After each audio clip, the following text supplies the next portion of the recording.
Okay, new rule. If you regularly consume the blood and flesh of a demigod in a room full of chanting elders, you're not allowed to call other religions primitive and evil.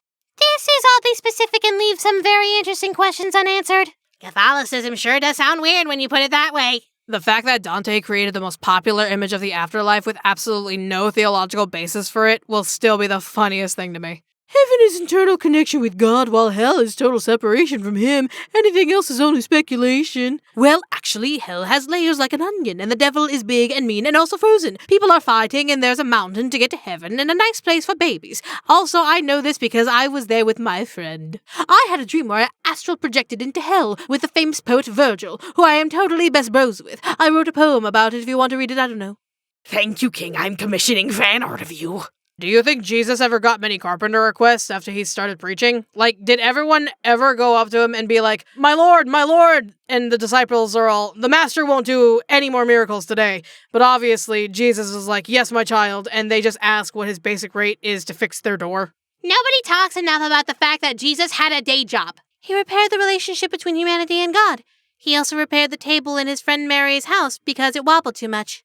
Jesus! How can I help you, my child? So the door I got from you and your dad is great, but I tripped over it and it broke. I was hoping you could fix it. Go home and be at peace. Your chair is fixed. Lord, did you really just use a miracle to fix his chair? Luke, my son, it was still under warranty. So I was just taking a shower and a guitar pick fell out of my hair?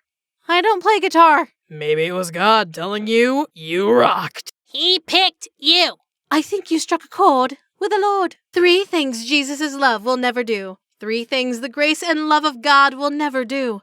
Will never leave you brokenhearted. Psalm 147:3. Will never reject you. John 6:37. Will never leave you or forsake you. Hebrews 13:5. So basically, Jesus is never gonna give you up, never gonna let you down, never gonna run around and desert you. I can't believe Jesus rickrolled us. Jesus was the original rickroller. This was all a setup. There is no biblical evidence that Jesus even knew how to parallel park. Letting him take the wheel seems a bit irresponsible.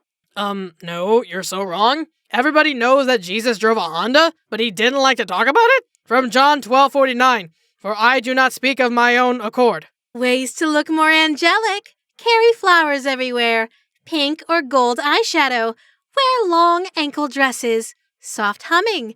Have a pink glowy blush. Wield a flaming sword. Be colored in eyes. 3 pairs of wings. Wheel! Announce your arrival by screaming, "Fear not!" everywhere you go. And God said unto Abraham, Abraham. And Abraham replied, what? God said to John, "Come forth and receive eternal life." But John came 5th and won a toaster. And Judas approached the rabbis and Pharisees, saying, "The one whom I kiss is the one you seek." To which they responded, "Gay."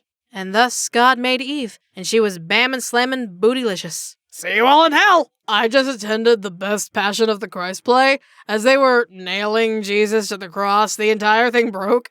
No one knew what to do, and it got quiet. Finally, one of the guards on stage went, "You get out of it this time, Jesus." Oh my fucking God. I can't stop fucking laughing. Nobody look at me. It's back.